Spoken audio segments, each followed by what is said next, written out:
indeed. That is the first time and also the last time I have listened to our introduction on headphones.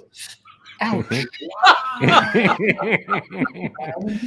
You probably should tune down the voice. And whoever is that should tune down the loudspeakers.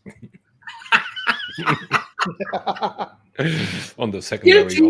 I just wanted to check if we are really live and it's not an illusion. Ladies and gentlemen, welcome back on Tuesday. It's usually early morning and time for a coffee for Thomas, whereas Marshall is testing again his headphones and is looking forward to a fantastic hour of interesting talk and then having a cool lunch. And Michael and myself are more or less in the evening part of the day, looking forward to a nice cold beer, having a short dinner break. Ladies and gentlemen, I'm wearing headphones too. Oh, yes. Oh, another one with headphones. Yeah. New trend of making everything smaller. The advantage, as with Thomas, such as if you wouldn't have pointed it out, I would have forgotten it. Yeah? See, but you always forget about me. Monitoring headphones in ear are very sexy, good looking, and it's like he's playing in a band. Well, now, I got big ears, so I don't need over ears. Okay. Enough jokes, ladies and gentlemen. Today we have a special guest with us, Michael House from sauberes. His appearance, as we checked up earlier, is the fourth one in our show. And guess what we're talking about? Not the weather. No. Not gyros. No. Not about too much headphones. This time we are checking in for that funny little thing called data and surprises and why data might smell. Now, Michael, as you have just gave us the heads up that you have been cherished with success and that you have a new role, please introduce yourself and let's start our interesting conversation from there on. Well, thank you, Ralph. We just figured that it's roughly 2 years that it was the first time that I had the pleasure to be here. In those 2 years, I aged probably 10 years. Just by our show. Oh my goodness. You should ask your wife to take better care of you.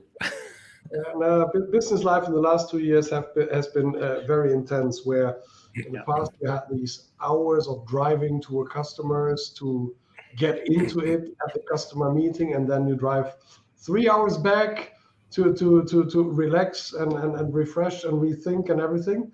Now these days everything is like bam, bam, bam, bam, bam, right? 10 meetings in a row, all video conferences, and so that's a bit aging, but still like it. What has happened?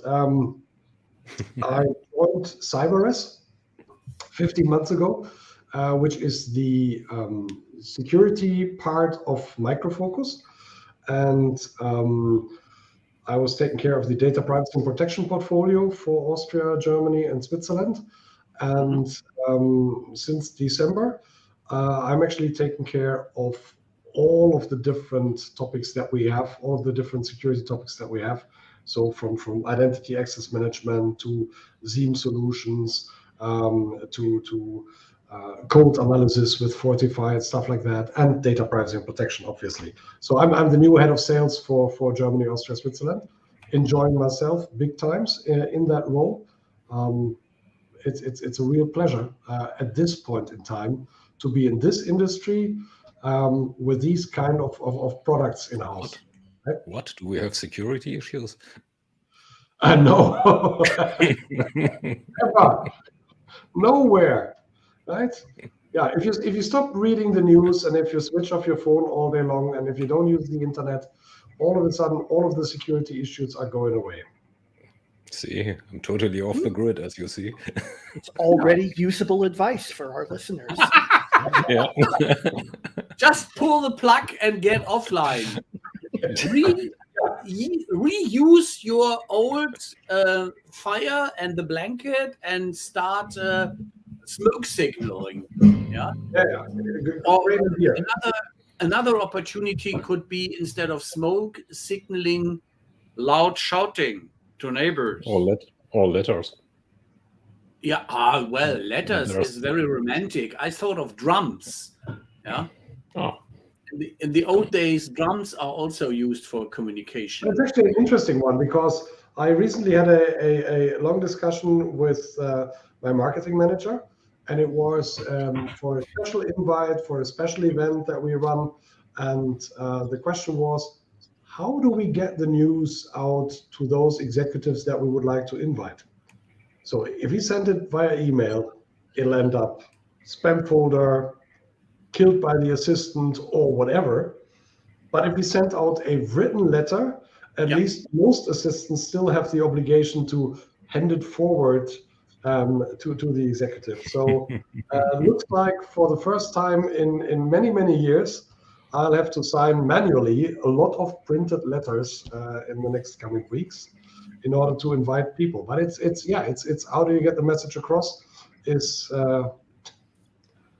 still one of the most challenging things, right? I mean, and especially if you do standard things like a webinar. Yeah. You are number 700 in the last 2 years who is inviting us for a webinar, right? Great. Really cool. And you even did not give away upfront a cup for the coffee, some tea bags so that I can boil my own tea, or a surprise pack, or what I did, an event participation package, a survival kit through the event, 4 hours, so that you have some snacks and all that. That is smart. But no, everybody has the budget or the brains to be smart. So at least you They were save a lot using in your travel brains. budget. Yeah.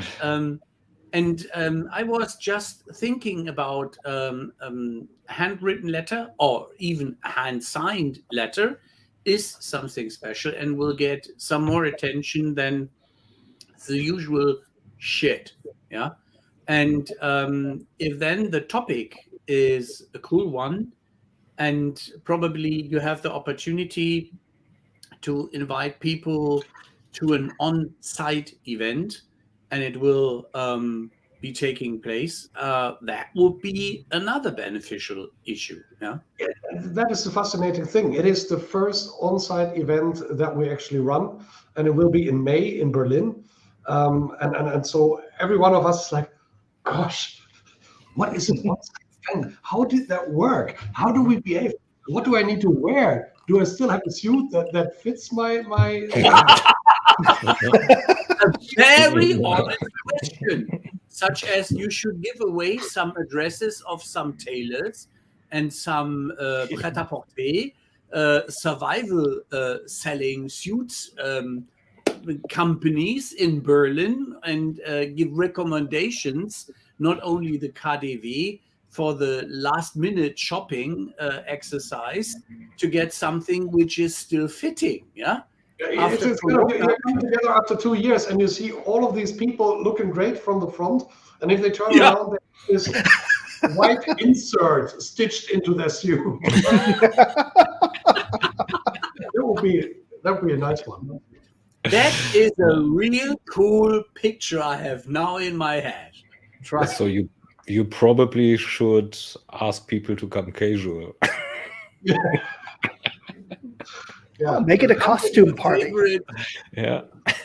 Mask ball. Go with the office hoodie. Yeah.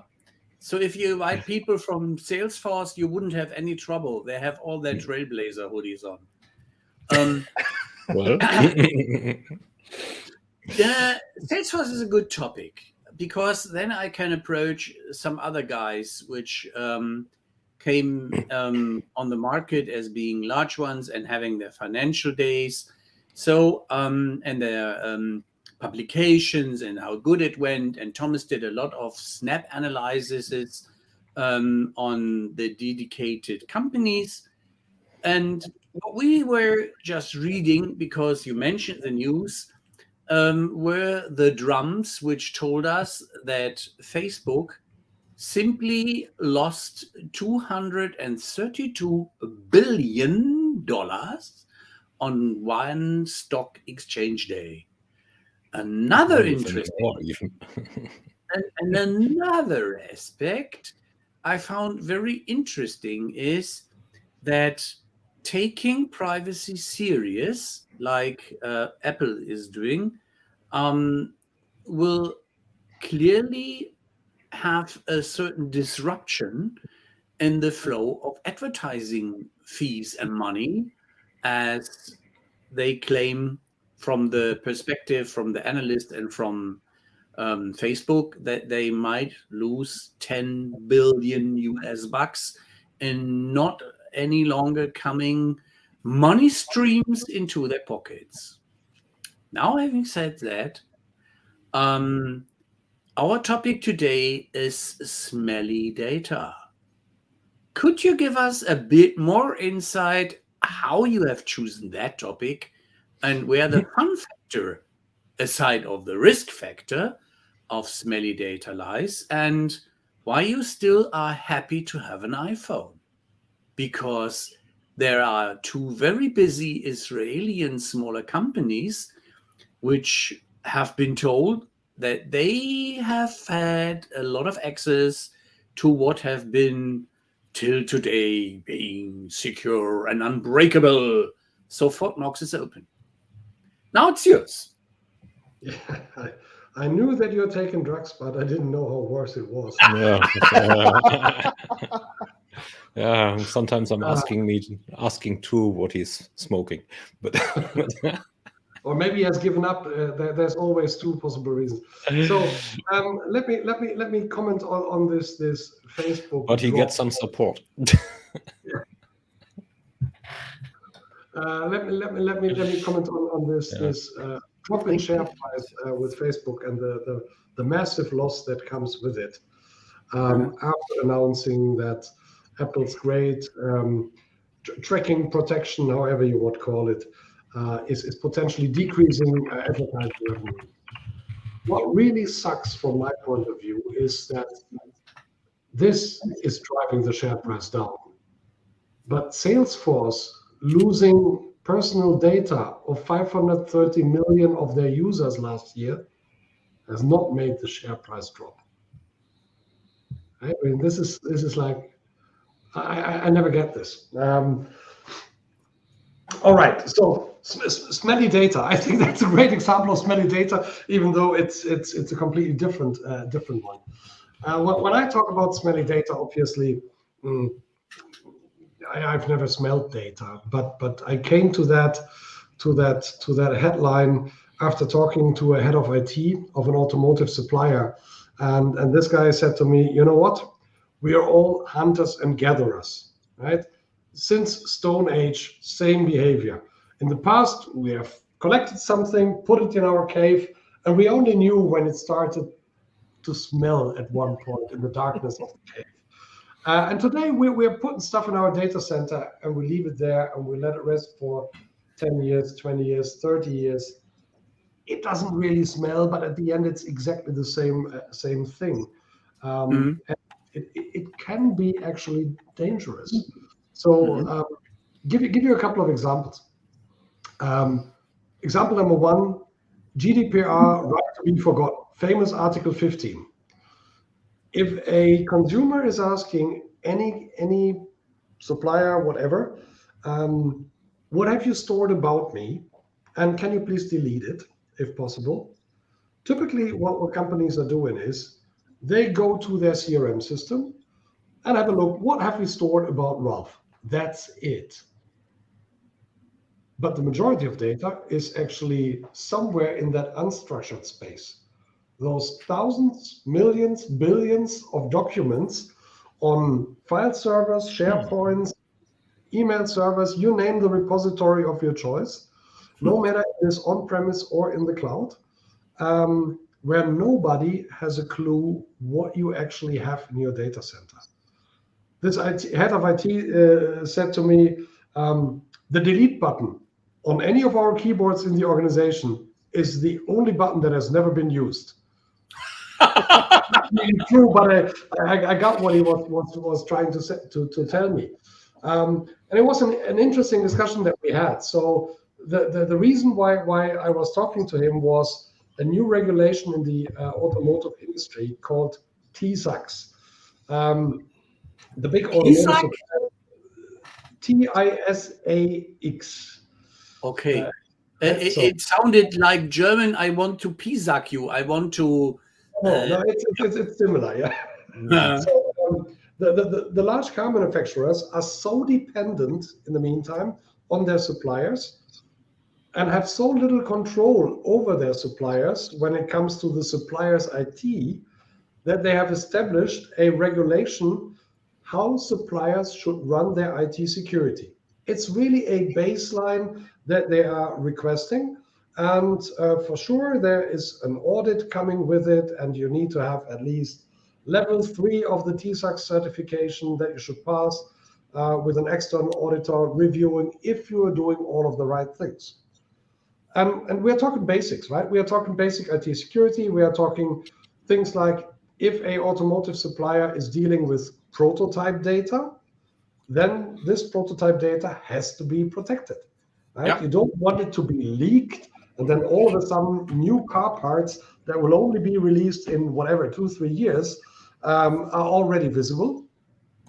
And so this head of IT called us and said, we are not sure where all of our prototype data is. There's a clear guidance on where the developers have to store the data, but we have never ever tested it, figured out if they really adhere to the guidance. So we did a little initial scan, and yes, we found prototype data left, right, and center, like every human being is doing what they believe is the best for them, potentially for the company, and that might not always be the best. And we had them consolidate all of the prototype data on one single location and also protected it there. But I used this example and started conversations with other customers about this topic.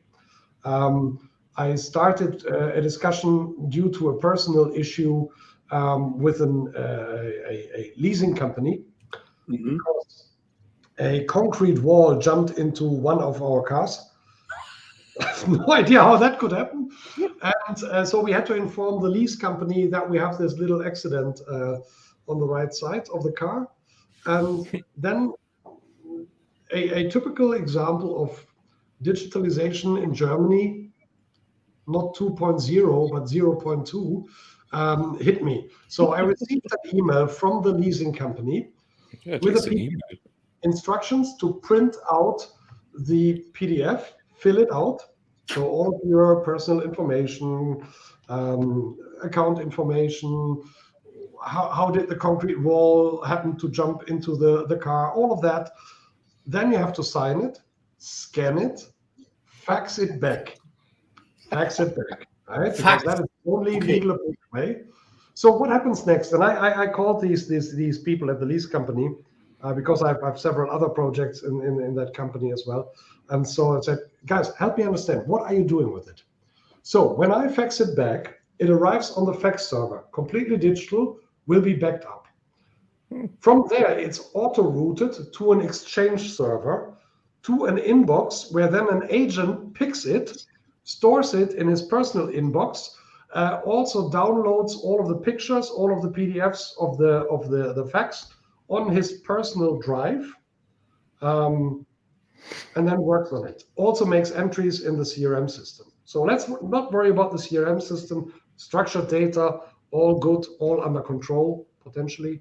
But let's all of a sudden we are talking about 4 or 5 different locations where personal identifiable information is stored, plus the backup of those locations. And a really good backup concept these days is that you have to back up everything in 2 different locations the last 3 different versions of it. So at least 6 copies of those 5 different locations means 30 copies of that single fax are stored somewhere in the organization. And if I have the right to be forgotten, right? What have you stored about me and where? All I get is it's in the CRM system, and that's what we have stored about you, but not more. And that brought me onto that path on doing a little survey with 18 mid-sized companies. Do you really know what kind of data you have and where it is? And so we carried out that little survey with a little scan exercise with 18 companies, scanning some 500 terabyte of data. And it was not surprising, but still fascinating what we figured out.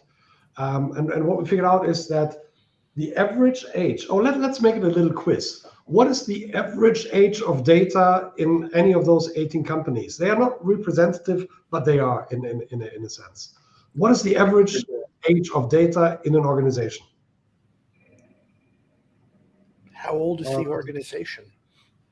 That is companies that are around for quite some time.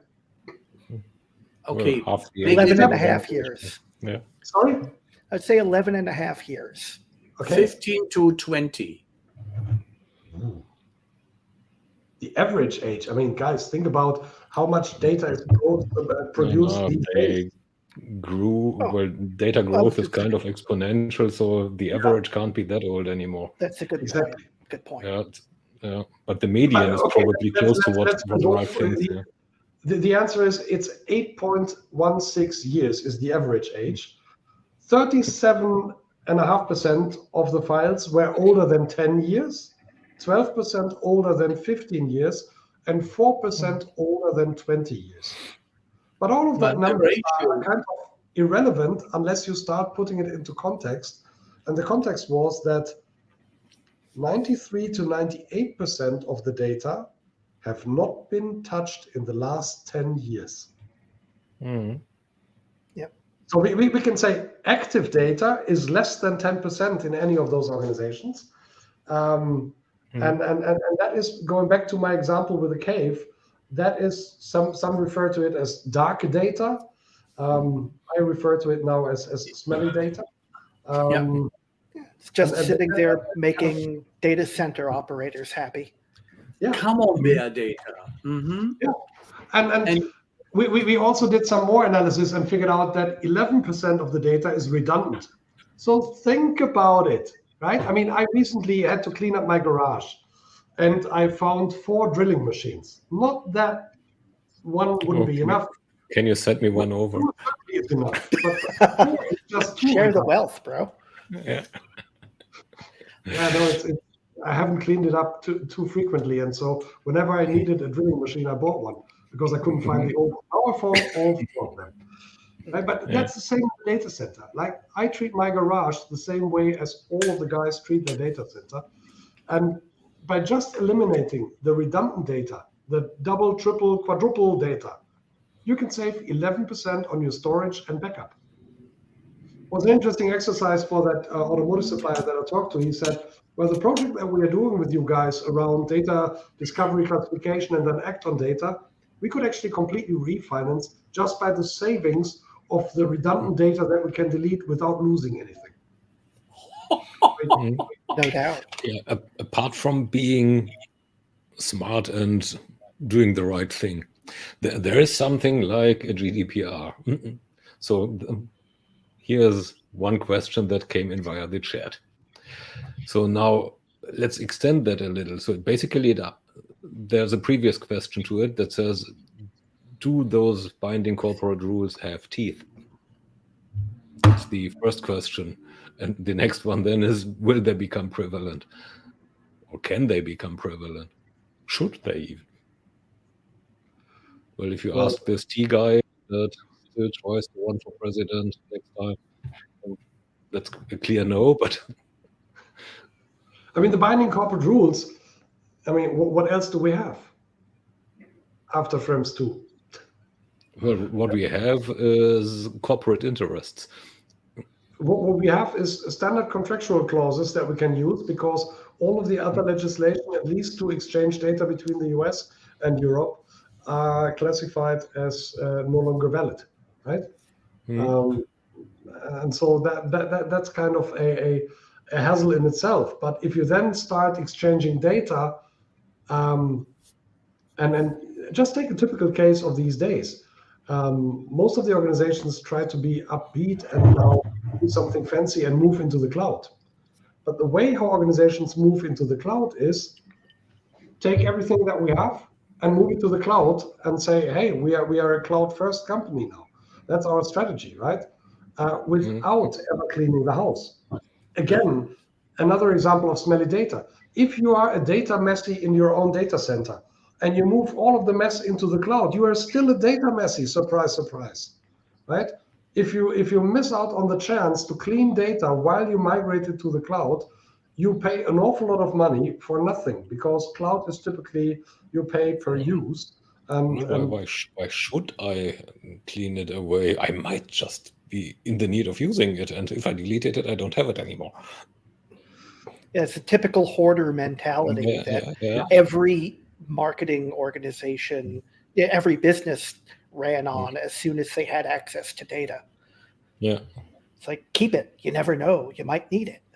Yeah, and the buying behavior 20 years ago, maybe it will come back at one point in time and we'll see the same pattern as we saw 20 years ago.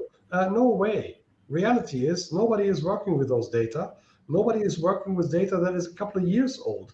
Everyone is interested in what is going on right now. And if the longest period looking back is 3 years, then that's it, right? And for tax reasons, for example, you may need to keep records for 10 years or so. Some industries have very special regulations so that you have to keep certain things a little longer. But most of the times, after 10 years, you can just delete the stuff, right? I'm still having my own company since 25 years. Not that I have time to do anything too big, too much, too heavy. And it only late last summer, I cleaned all of my folders. So now that's all I have in terms of folders. All of the other 20 years are gone, right? I mean, not all. I have more folders. I kept the folders. Yeah, I have a lot of empty folders in my downstairs. Yeah. One statement back to our friend to the question. user. I would like to answer, because I guess it's Bob and we don't see it. There is the one aspect: if the cloud for Facebook is in the US, then Facebook EU loses. What the heck does it do to me? I'm not concerned if I have no more Facebook. You should be. You are losing 4 channels to which you are streaming right now. It simply is that they make me sign that I am happy that my data is stolen along like usual in the US, because they do not have any protection for data. My feeling. Everybody is taking what data he can grab. If it's car data, if it's in-flight data, and it's by a non-signed paper that we agreed all over the world that Americas is free to take whatever data they like. That is not working any longer. It is. And I'll tell you why. Because all of us are hypocrites. It continues to work, and B, don't fool yourself. All of the organizations in good old Europe are on exactly the same trip, right? Every organization has the desire to collect as much data as possible, because we have now big data analytics and we can predict the buying behavior of Ralph Corp of the next week in our local supermarket, right? Forget about it. So each and every one is collecting data. Each and every one is donating their data by, here is my bonus card for this supermarket. Here is my bonus card for that supermarket. etc., etc., etc. Right? We are all connecting our data on a daily basis on multiple occasions. At least You're using a credit card, aren't you? Same thing. Yeah. Right? Absolutely same thing. And with regards to I'm using Apple Pay. Facebook, Twitter, and the likes of using these Twitters, pretty much the same, right? It's a marketing company. So I am careful saying this is all shit and wrong, as long as I'm using that platform. Yeah. Because if we were less hypocrites, then we would just ditch it. Along with LinkedIn, along with Twitter, along with Xing, along with whatever other things we have. So I guess what we need to get to is I call it professional paranoia.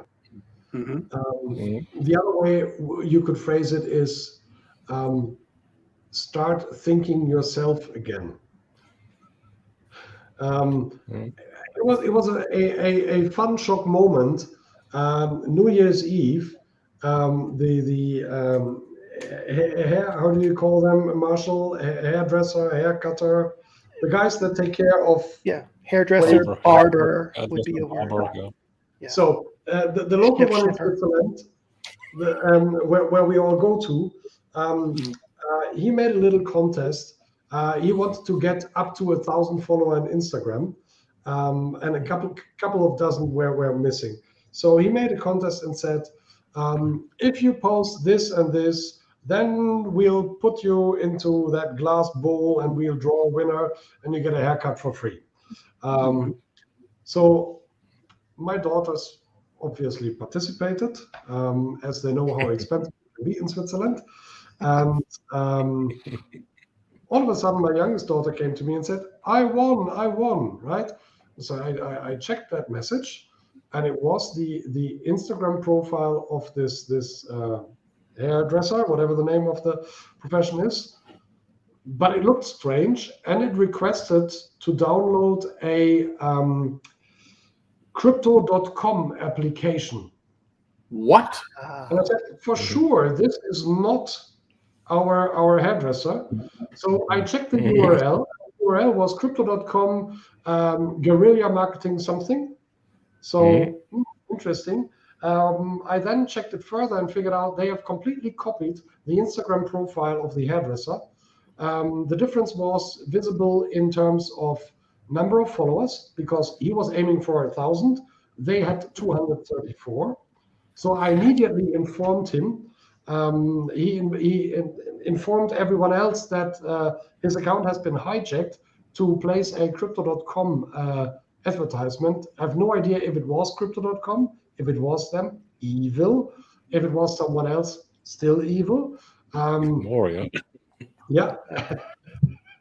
And so at the end of the day, it was again a key learning lesson for my family, that whatever is going on there, you always have to double check the context. It was super well made. It was very difficult to figure out. I especially before Christmas, I received tons of messages that my parcel is arriving, and yes, there were always half a dozen parcel outstanding and still waiting for it. But if UPS is spelled IPS, that is kind of something that you figure immediately. But some of the other scams have been done so well that it was really, really tough to figure out, unless you click and get infected, right? And then here we are in ransomware heaven. Oh, and by the way, ransomware and bridging it with Smelly Data. My hometown in Germany was victim of a ransomware attack back in October.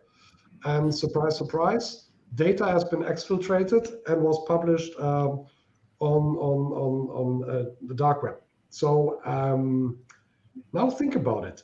An attacker is just grabbing all of your data, no matter if you have forgotten about the data because it sits there since 20 years, and is now taking it and selling it on the dark web, right?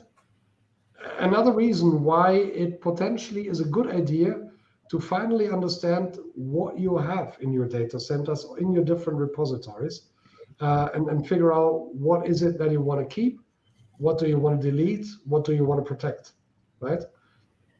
So, and good reason to not use standard security questions and answers for recovering passwords.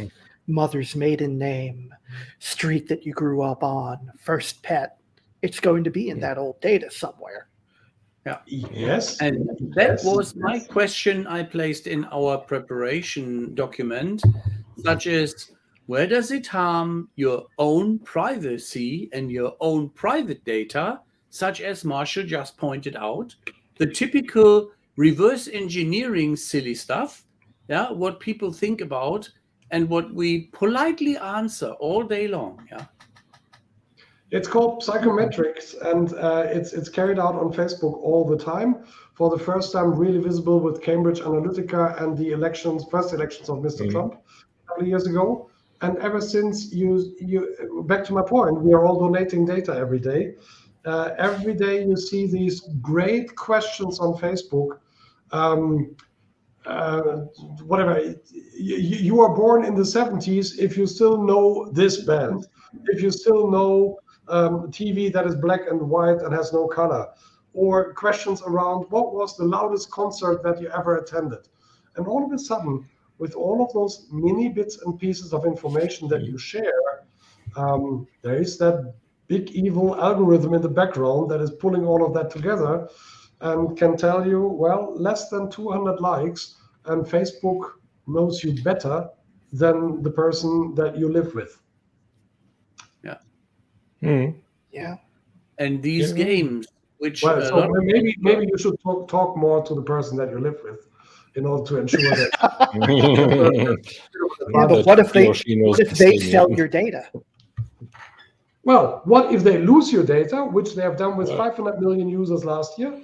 And what if they sell your data? And that is the next thing. This whole data monetization thing has gone completely out of control, from my point of view. Right? And Marshall, the answer is fairly simple. If you are on a standard marriage contract, this is new revenue or new wealth, which is shared wealth.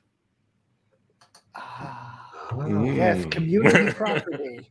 Yeah, I had my 29th wedding anniversary last Saturday with the same woman. Congrats. Congratulations.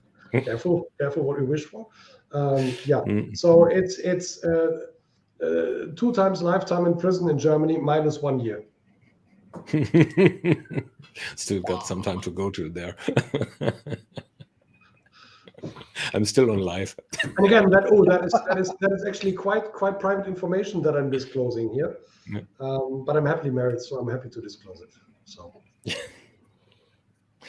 getting back to this PCR question, I didn't hear an answer so far. I didn't hear it. Then, and Michael is not a politician. Who asked probably didn't hear it either, unless he has better listening skills than I, which may very well be. What did you say? Right. Precisely that. Well, I mean, everyone is wishing for a silver bullet in terms of regulation that can be applied all around the globe, that we all can safely and securely exchange data and collect data and all of that. But there is no silver bullet. More and more countries do their own thing. The general idea of the internet being a global, universal network of exchanging information is disappearing by some states that believe the internet has to stop at their border. And we are not only talking North Korea, we are talking about other states as well. And GDPR, to an extent, as a regulation that is globally valid for the first time. Typically, it was the US creating laws that apply around the globe. All of that is aiming in the right direction, but at the end of the day, it's all about when do we start treating our data appropriately, having a meaningful way of collecting, processing, and storing data, and exchanging data. Like we have done that. Let me pitch in there, Michael. Let me directly pitch in there. You said, when do we start treating our data right? Who do you mean with our when you directly say we collect after? So it's probably starting with terminology. That is our data. Our data, from my point of view, is, for example, as an organization, as a company, is the data that you need to do your job. There has been this example of a German company that owns tens of thousands of apartments and rents them out. What they need is the lease contract between them and the person that lives in the apartment.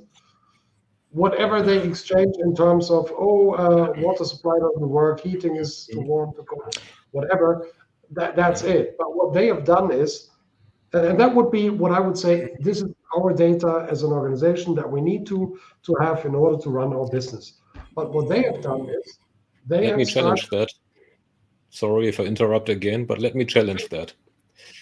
Because there's this, if we are saying the data that I need to run my business with, then next thing I'm thinking of is Google. It's an advertisement company, so all data they need, can get, is the data they need to run their business with. Same for all the other ones. So that can't be right. So that's the same thing behind these justified interest thingies that often come up in those consent pop-ups, where quite a lot of stuff is switched off, and then you switch one page on, see this justified interest, it's all on. And what is the definition of this justified interest? It's misused. It's heavily misused. So, Thomas, unfortunately, you have a great point here.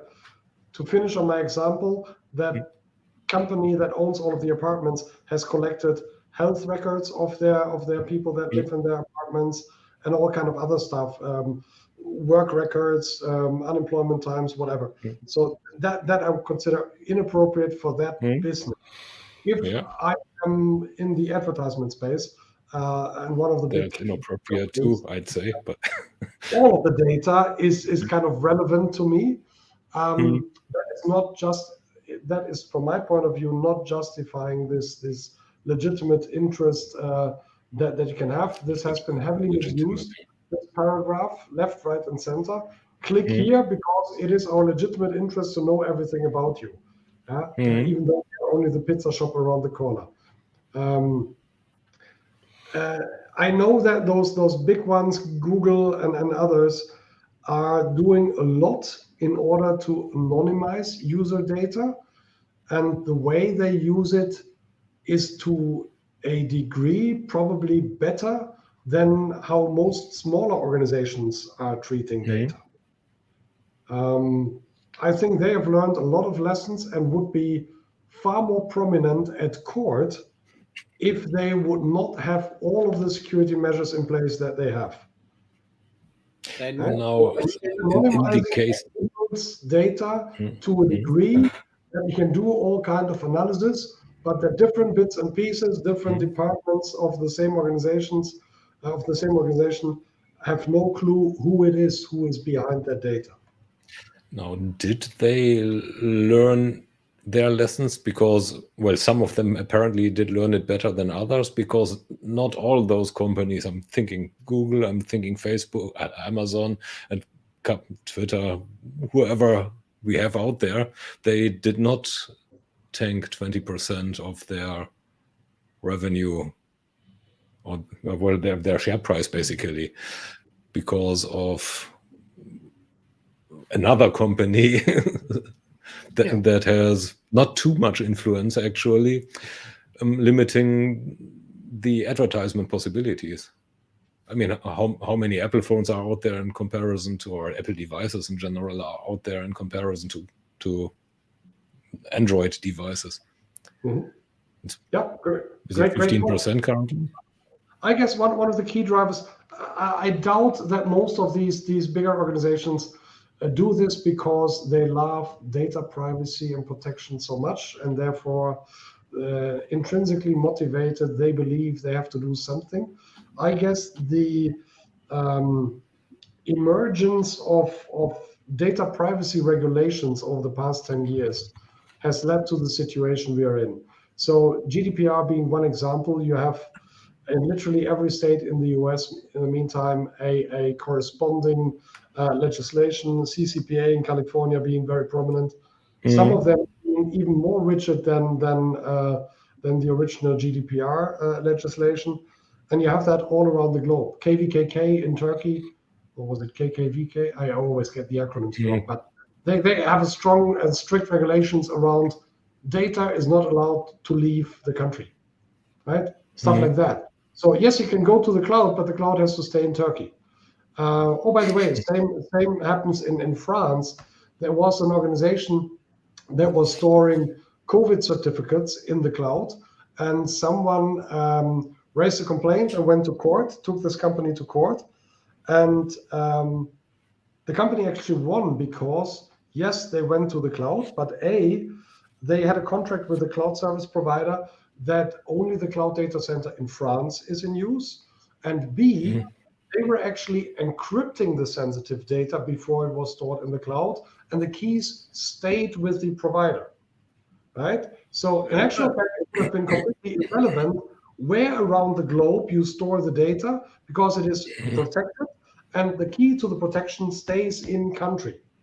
So there is all these mechanisms available in order to safely, securely use cloud computing, use the cloud to do everything, all the way up to big data analytics in the cloud can be done on protected data. Question. You mentioned earlier that evening that you were surprised that even 500 million sets of data have been lost by Salesforce, but they have not been taken to court. Facebook. 500 million user data has been compromised and leaked and stolen and whatever. My apologies.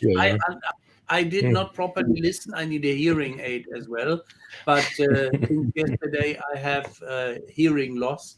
So I ask for forgiveness that I thought that my friends in my favorite CRM system, aside of 20 other solutions I love as much, are mistakenly taken here by an aspect they did not have had, not yet last year, and not that amount, but they have had their issues. Trust me. Everyone had that issue. Yeah. So I'm every now and then I'm giving a session at the University of Lucerne, and the second slide that I show is a map of the world, half in the dark and half in the light.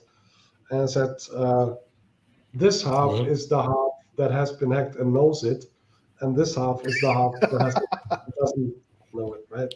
The reality is that, and also when you're making your intro and talking about this device and phone, and that finally someone has found a way to sneak into it. Yeah. If anybody has ever thought that any of the devices that are surrounding us are secure, then I don't know why, right? There is no such thing than 100% secure devices out there. But a secure phone, the DTEC one, as still as BlackBerry was alive, has had a certain security measure taken up and was certified by several institutions. But BlackBerry, you are aware that BlackBerry actually handed over a golden key to the Canadian police. Not only the Canadians, not only the Canadians. So great, right? I mean, what a great security if you can bypass it that way. So there is no such thing than a complete secure device. There are devices that are secure than others, and that's the reason why I'm using this brand over any Android-powered phone. I might be completely wrong with doing so, but nevertheless, I know that I'm not. Sorry. It reminded me that I'm in a session about Smelly Data. I mean, that's again back to professional paranoia. I know that I have to think myself and assess situations, context-based myself all the time. Right? It's like, I mean, if you see that, if you see that what is happening with younger people, we recently had a kid of our friends having a huge issue because she has taken nude pictures of her and sent to her boyfriend, unfortunately now ex-boyfriend, and he had nothing better to do than sharing that, which makes it now public pictures in all kind of social media networks. Oh, scheiße. It's that, why on earth are you taking a picture of yourself, less dressed, not dressed at all, and sending it on the most insecure channel, right? Why on earth do you do that? And how do you correct it? You can't. Police investigations is going on. They figured out the IP address of the first person to shut that person down, but there's already 10 more people that are sharing those pictures, right? Yeah. It's crazy.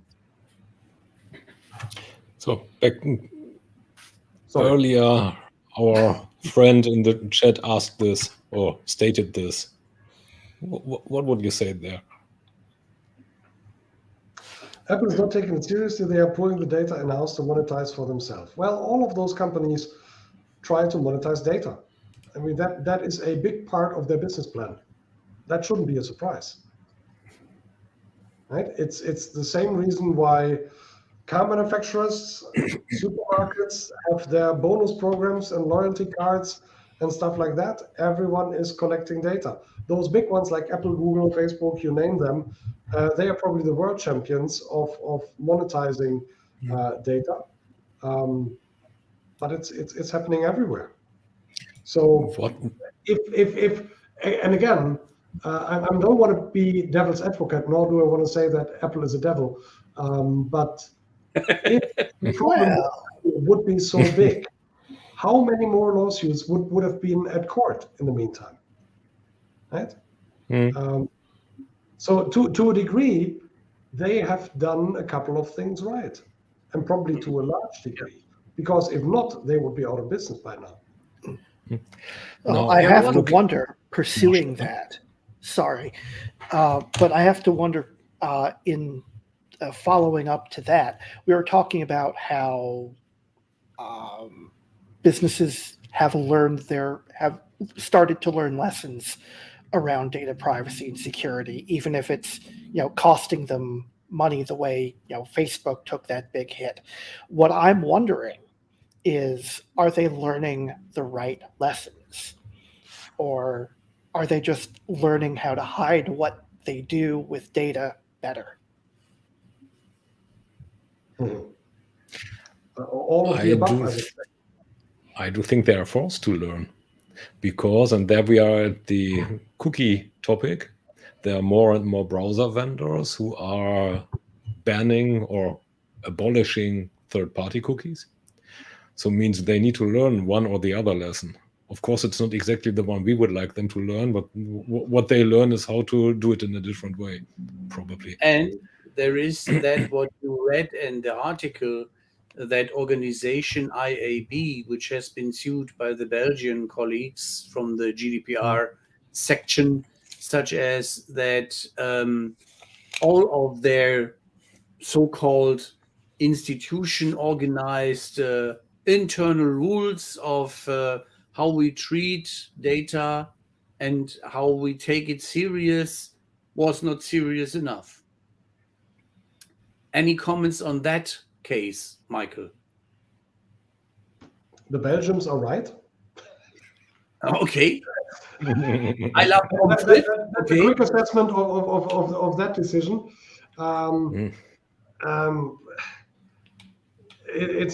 We had this earlier about we have this legitimate interest in your data, and therefore please click here. This is the biggie behind, right? If you have an organization that is giving you a template that each and everyone is using. I guess 80% of websites are using the policy based on this IAB instructions. It's all so wrong.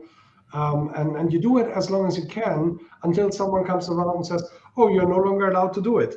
Now, each and every of the companies that has collected and gathered data based on these cookies should actually delete all of what they have gathered. Are they doing it? Who is actually checking that? Nobody, right? Nobody. Exactly. Nobody will have a look. Can they even find it? The reason why Thomas asked, does this law have teeth? Or is it a teethless tiger? Every law has teeth. At one point, there was the regulation that from now on you have to wear a safety belt when driving a car, and nobody cares until the policeman is checking if you're doing it, until the first fines are actually asked for. So GDPR, the same thing. Many years of preparation, 2 years before the fine started, and now we are in year 3 or 4 after the fines are happening. And what you can see, let me have a look. I do have a little GDPR tracker. Where are we today? Where's my browser? You can show it if you want. Yeah, that would be nice. Yeah. If it's Don't worry, not- this is a perfectly secure podcast. Right, yeah. No, put the screen up. Yeah. Nobody ever would want to watch this. With all your private photos. I just need to make sure that I get all of the. How do I hide the menu bar? Take another browser. I just have the share button, which I can tell you where you find it. What you could do is hide all the other tabs. It works. Share. Super. Share He screen. is smarter than technology. I need to figure out which screen to share. With 2 monitors, it says. Great. Share screen. But I have 3 monitors here. So that'll be fun. Screen 1, share. Take the one with the security issues. There we have it. Wow! It's flickering, but we have it. I have no idea why it's flickering. It's not flickering on my machine. Well, this is because it's too secure. No. If you just click it works. So great. Let's hide all of us. Enforcement tracker. Here you see the cumulative sum of GDPR fines reaching 1.6 billion this year. Wow. And, here you see the number of fines that have been issued, right? So right now we are talking about close to 1,000 fines that have been issued, right? So Okay, little. with 1.6 billion, there can't be too high.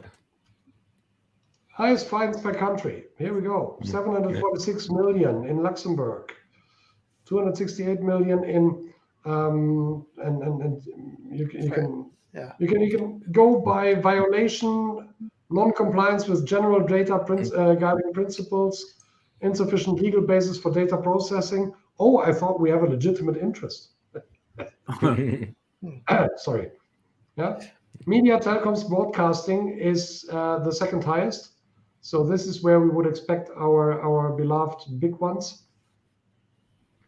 Highest fined individual. Here we go. And this is a public site, or is that something cyberes? That is a public site.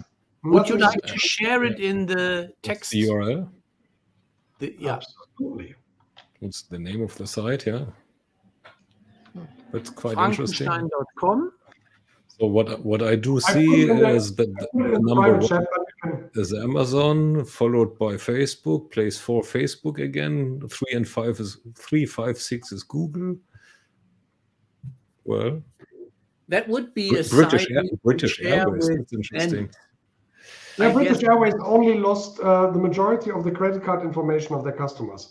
And the original fine that was under discussion was £1 billion. And due to COVID, the judges at court said, well, you are punished that much by people no longer flying that we reduced the fine to only 22 million. Bargain of the day. Yeah. So you can call I it. shouldn't paste it into the same chat. But that's quite interesting. So when it comes, as we are on top of the hour without noticing it, when it comes to security and privacy, what would be your advice? Wish and advice? Yeah, start with an advice. Yeah. I'm back to my professional paranoia. If everyone starts putting things into context, and number one danger for every consumer is still ransomware. Number one danger for organizations is still ransomware. And in 99 out of 100 times, it comes via email. So if you put email content into context and think about, do I really have to pay $5,000 in order to inherit 50 million from that uncle that I never heard about? I mean, this is one of the oldest but still working tricks. Or Nigeria, Prince. Be skeptical, put things into context, and start thinking again yourself. Pay attention to what you click. Yep. Very simple. Yeah, it's not that simple. That's the problem. Because of all these legitimate interest cookies that are one click before you click where you want to click. And then there's the tag manager, which is often made essential. Yeah, but legitimate.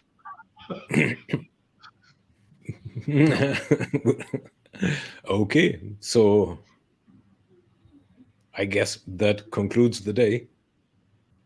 I guess. Yep. Do I? Don't I? I guess. Yeah. Get off the grid, live in a cave, be safe. Yep. Yeah. Time to finally buy my sailing boat and be somewhere far away on the ocean without an AIS system. Because that's advertising where I am. Yeah.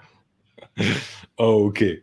then you have to deal with good old analog security, which means all the storms that will hit you that you don't know because you have switched off all of your digital weather forecasting systems. Well, I use an old radio because they are broadcast, and I do weather observation myself. I have paper charts. I have my pencil, triangle, compass, and, well, sextant. Yeah. with all those tables that I need to calculate where I am hours later, kind of. So at least Ralph and I are swim. facing a stormy rest of the week with heavy weather coming down our path. So Ralph, stay safe. Try the same here. And for our two friends abroad, it has been a pleasure, and enjoy the rest of the day. Same here. Great talking to you. Same here.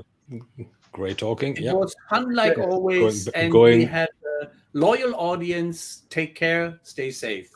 Going backstage now.